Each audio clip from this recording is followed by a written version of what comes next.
Before we start this topic on units of information, let's go over some quick definitions. Bits. A bit is a fundamental unit of information. It can only take two values, a 1 or a 0. These values can be represented easily by computers if they use high or low currents, and bit is an abbreviation of binary digit. These can be notated with a lowercase b. It's important it's lowercase, and you'll see why.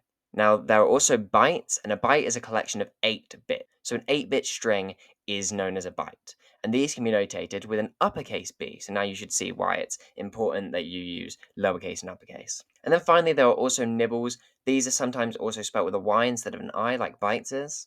And a nibble is a collection of 4 bits, so that's half of a byte. Again, a 4-bit string would be known as a nibble. And as I said, it's important you understand the difference between the bits and bytes, lowercase and uppercase b's, because you don't want to be marked incorrectly for this in your exam. Now, bits and bytes.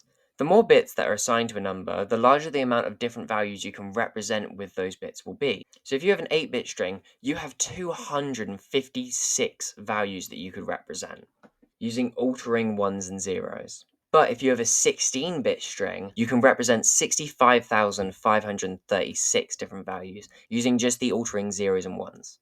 Now, as a calculation, it's important that you know that when you have n amount of bits, you can represent 2 to the power of n different values. So if you have 8 bits, the length of a byte, let's say that n is 8, you can represent 2 to the power of n values, which is 2 to the power of 8, aka 256 values. This is expanded on in the 4.5.4 binary number system topic, which if you aren't watching the mega video, is currently on your screen in the info card in the top right, or you can wait to the end where I will recommend it for you and you can just click from there.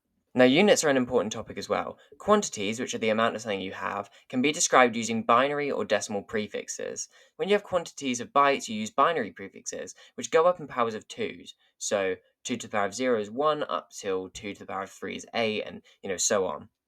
Well, decimal prefixes go up in powers of 10. You've got 10 to the power of 0, again 1, 10 to the power of 1 is 10, 10 to the power of 2 is 100, 10 to the power of 3 is 1000, and so on. In everyday life, decimal prefixes may be a very familiar concept to you. For example, you'll probably know or understand that 1,000 grams is 1 kilogram, and 1,000 meters is 1 kilometer, where kilo means 1,000. Binary prefixes, however, are not used as frequently as decimal prefixes, but they still have similar orders of magnitude. This is how units work when you're dealing with bits and bytes, and you'll probably know this if you are a gamer or you use computers, which I would assume you do as a computer science student. But we use units for storage. So with binary, you can see that a kibby bit would be 1,024 bits. And this would be represented as ki lowercase b, and it's 2 to the power of 10.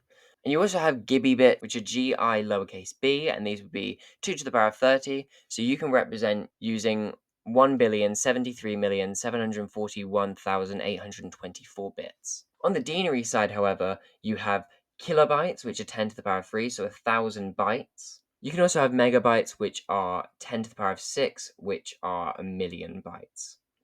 Remember that kilobytes and megabytes are KB all lowercase and MB all lowercase, and you can still see the other examples on screen. These were my sources for this video. I hope you understood and learned something. I hope it was helpful. If you enjoyed or liked this video, please consider leaving a like and subscribing to support and see more content like this. Thanks for watching, and goodbye.